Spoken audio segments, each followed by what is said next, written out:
Bom dia, meu Brasil! Bom dia! Obrigado, meu Deus, pela segunda vida que me deste em Juiz de Fora. Obrigado pela difícil missão de estar à frente do Executivo por 4 anos, onde tivemos a oportunidade de mostrar a vocês o que é esse gigante chamado Brasil. Aqui é liberdade de expressão. Com liberdade de expressão, com um telefone desse e um filho ao meu lado com um marqueteiro, nós chegamos à presidência da República. O sistema que vocês já começam a ver a cara deles por aí, não gostou dos 4 anos nossos e passou a trabalhar contra a liberdade de expressão. Fizeram o possível e o impossível. As provas estão chegando, apesar de vocês já saberem o que aconteceu. Com isso, chegou alguém fora do sistema presidência da República. Sem isso, com censura, com discriminação, eles fizeram voltar a cena do crime, o maior ladrão da história do Brasil. Ainda tem a desfaçatez de dizer que salvaram o Brasil de uma ditadura. Elegeram um cara que é amante de ditaduras, que é amante do falecido Fidel Castro, que venera o ditador Nicolás Maduro e que está agora ao lado do Irã nesse conflito do outro lado do mundo. Mas ainda estiveram ao lado do Hamas. Isso que temos aí é democracia? Não! Mais do que interferir, querem nos calar para que a verdade como um todo chegue à tona. O que faz vocês estarem presentes aqui hoje? É um sentimento, é algo que por vezes está no subconsciente de vocês, que estamos percebendo para onde o nosso Brasil, infelizmente, está indo.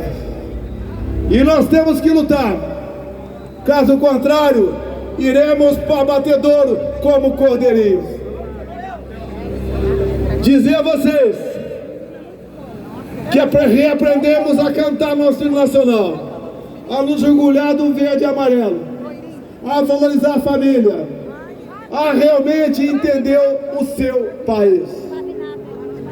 O que eles querem, de fato, é a ditadura. E com controle social da mídia, com regulação, é impossível falar em democracia. E desculpem entrar numa questão um pouco mais técnica. O que fizemos ao longo dos 4 anos, que grande parte da mídia tradicional não mostrou. Quando se muda um governo, o que se pensa? É igual quando muda um técnico de futebol. Espera um time melhor. Dá para comparar esses 38 ministros de Lula com os 23 de Bolsonaro? Olha o perfil de Paulo Guedes. Compare com Haddad, o pior prefeito da história de São Paulo. Com Paulo Guedes tivemos uma passagem difícil, mas civilizada e responsável pela crise de 2021, quando uma pandemia se abateu sobre todo o mundo. Atendemos mais pobres, triplicamos o valor do Bolsa Família. Criamos algo que vocês não vivem mais sem ele, que é o Pix. E tem uma pessoa por aí que ainda diz que você, sem mídias sociais, fará com que o Brasil será uma potência mundial. Olha, se é para pensar assim, Cuba, da Zoé, deveria ser primeiro, não tem mídia social. Acusam agora o homem mais rico do mundo, o homem que nasceu na África do Sul, que foi naturalizado americano, de uma plataforma cujo objetivo dele é fazer com que o mundo todo seja livre, que é o X, o nosso antigo Twitter. É um homem que realmente preserva-se pela liberdade para todos nós. É um homem que teve a coragem de mostrar, já com algumas provas, outras virão com toda certeza, para onde a nossa democracia estava indo. O quanto de liberdade já perdemos. E eu peço agora, respeitosamente, uma salva de palmas para Elon Musk.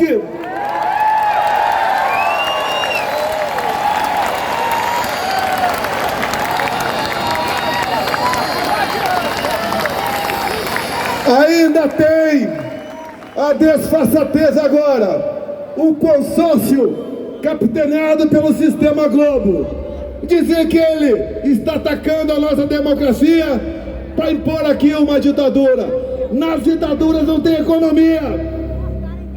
Como ele quer, como dizem, impor uma ditadura, se nas ditaduras não tem liberdade e ele, com o que ele vende, não teria como ganhar absolutamente nada aqui no Brasil. Falei um pouquinho de Paulo Guedes. Vamos falar um pouquinho mais da qualidade de ministros. Eu cheguei sem dever nada para ninguém.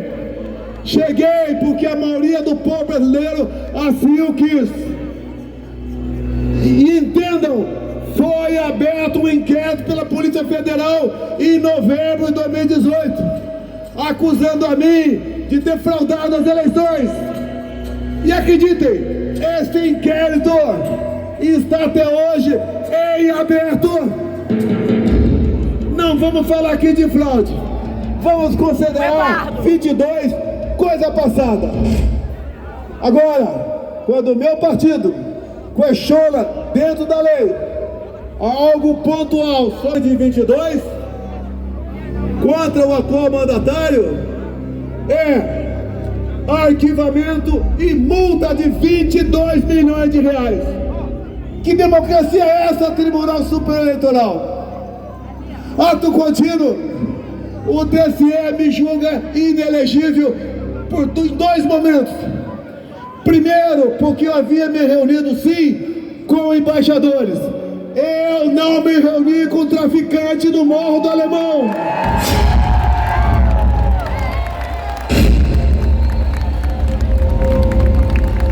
Depois, porque eu botei ao meu lado, no 7 de setembro de 22, um grande empresário, um homem, Luciano Hang, me tornaram inelegível pela segunda vez por causa disso. Dizer ao TSE que eu não botei do meu lado, nem dentro do ministério, a dama do tráfico do estado do Amazonas. E vocês começam a fazer comparações. Tem aqui um jovem garoto, Adolfo Saxida, que pegou o Ministério das Minas e Energia no final. Ele acertou via desburocratização a exploração de urânio em Santa Quitéria, no estado do Ceará. Olha o Macron de olho naquilo lá. O que acha que ele veio ver girafas na Amazônia? Também esse ministro, via desburocratização, fez com que a região mais pobre de Minas Gerais, do Nicolas e do Bruno Engel que estão aqui, que é o Vale do Jequitinhonha, poder explorar lítio para o nosso país. Nós não temos como comparar o Saxida com o atual ministro das Minas e Energia. Quando se vai para o agronegócio, como acabei de vir agora, de Sinop, Mato Grosso, é uma pequena, grande mulher que fez uma diferença enorme no agronegócio. Abrimos fronteiras com o mundo todo. O agro, orgulho nacional, referência mundial, estava em seu máximo, porque eu dei liberdade a Tereza Cristina e com competência ela levou avante o seu ministério.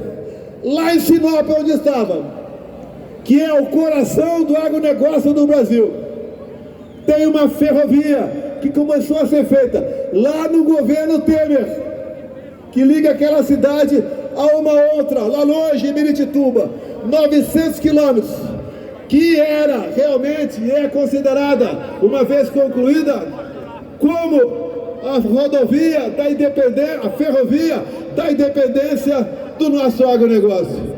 O que o ministro, que diz que nós queremos retrocesso, fez logo que eu assumi a presidência, numa canetada, inviabilizou a construção dessa obra.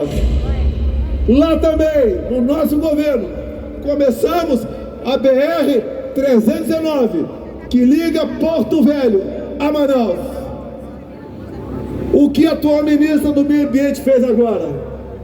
Aquela senhora dita das selvas, mas ela gosta de andar em território rico fora do Brasil. Inviabilizou a BR-319. E quando fala em BR, vem à nossa cabeça o nome de qual ministro? Alguém sabe o nome do atual ministro da infraestrutura? Não! Ninguém sabe. Os seus 38 ministros não têm qualquer qualificação profissional e muitos outros não têm a moral também. Com Tarcísio de Freitas, nós concluímos uma obra privada de 4.100 quilômetros, que é a ferrovia Norte-Sul. Com ele, resgatamos o modal ferroviário. Com ele, reformamos portos e aeroportos pelo Brasil. Com ele, rodovias foram melhoradas. E olha só a ironia do destino. Quem é Tarcísio de Freitas? Ou que era ele? Era um jovem militar, 20 anos mais novo do que eu, formado na mesma minha honrada Academia Militar das Agulhas Negras, que fez o IME, prestou concurso para a Câmara, e lá chegando, fez um brilhante trabalho na frente do DENIT. E o Tarcísio de Freitas, carioca, torcedor do Flamengo, se candidatou a governador no estado de São Paulo e ganhou. Chegou lá pela sua competência, pelo seu trabalho em nosso governo.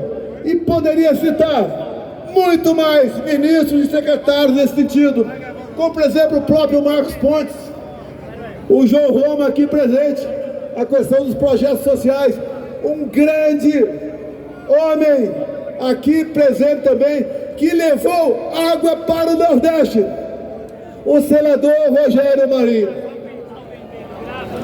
Tem aqui também um outro combatente, que enquanto senador nos auxiliou e muito na questão do emprego no Brasil.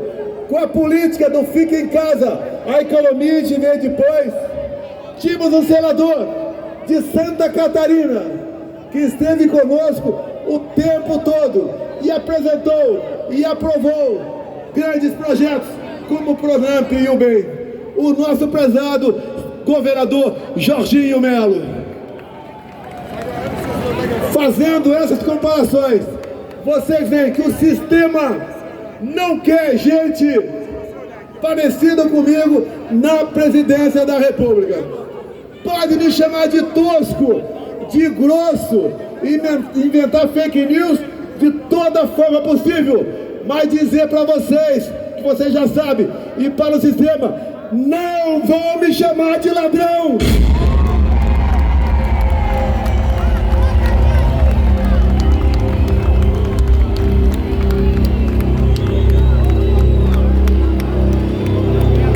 Vocês podem ter um presidente mais competente do que eu. Existem muitas pessoas, mas duvido que com o couro mais grosso do que o meu.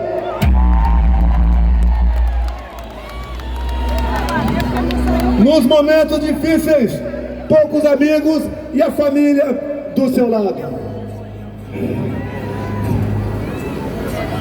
E o povo? E a minha vida ficou difícil por quê?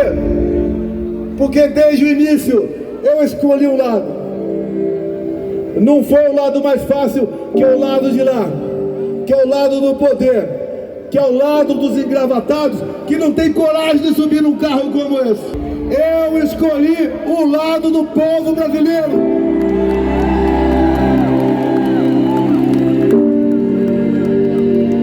Já vivi mais do que meu pai, que faleceu em 95, com 68 anos de idade. Já agradeço a Deus, mais uma vez, por esse tempo todo estar por aqui.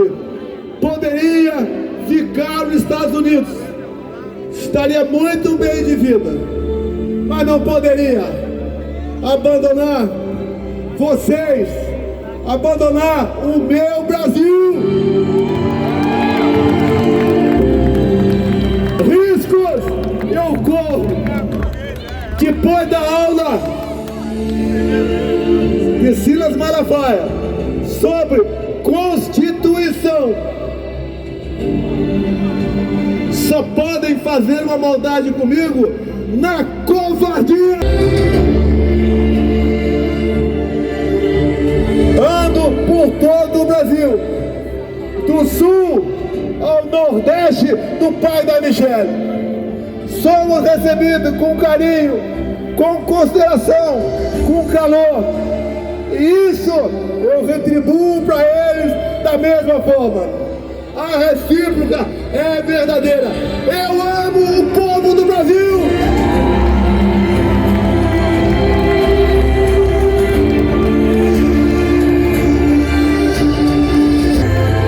O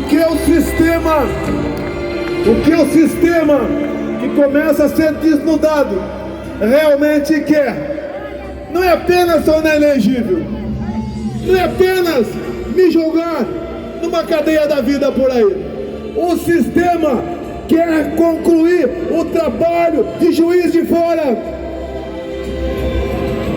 O sistema nos interessa fora de combate em definitivo.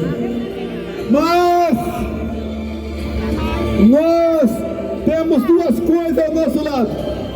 A maioria do povo brasileiro é o nosso bom Deus.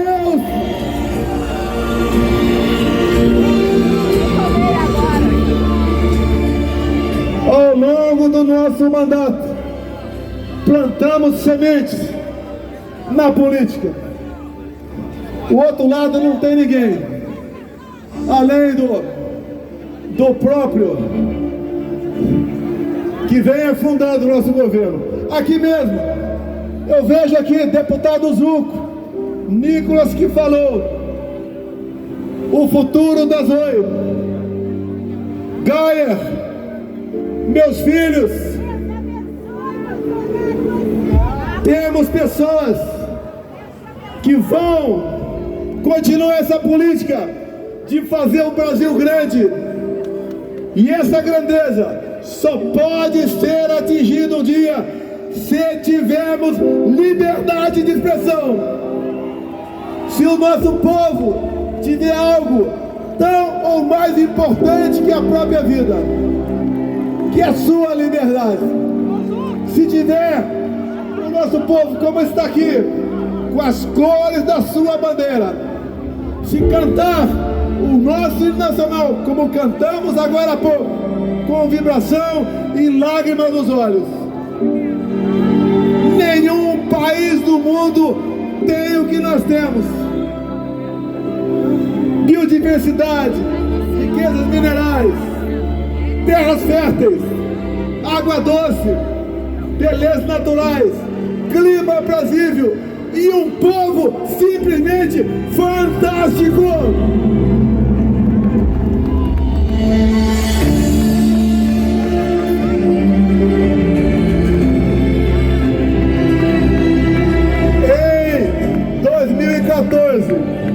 após o segundo turno das eleições, não sei como, reeleita lá em Resende,